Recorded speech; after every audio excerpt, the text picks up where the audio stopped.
Breaking right now, the man accused of planning a race war from a rural ranch in Osceola County sees 2 of the criminal counts against him dropped.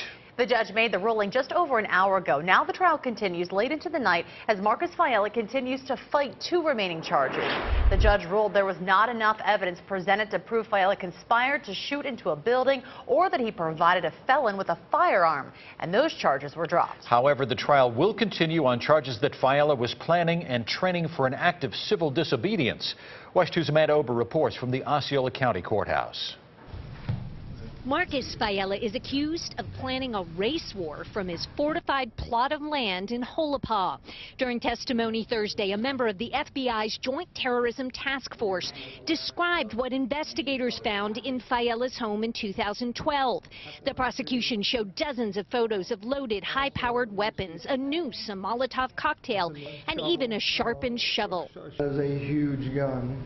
It's a pistol that should be a cannon. There were also photos of Fiala and his wife posing in paramilitary clothing, posters for the American Front which read "The only right way is the white way," and a video of members of the group practicing at a shooting range.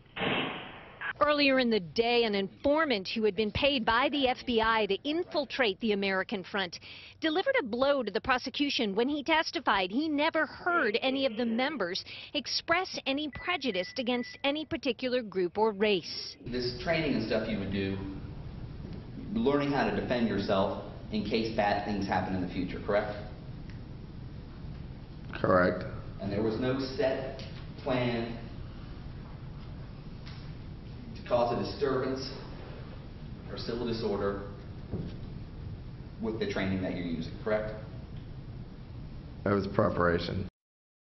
That was Amanda Ober reporting. That informant also indicated there was no concrete plan by the group led by Fiala to initiate an attack. That's something the defense will try to prove tonight as it plans to call 6 witnesses. Testimony resumes at 5:30.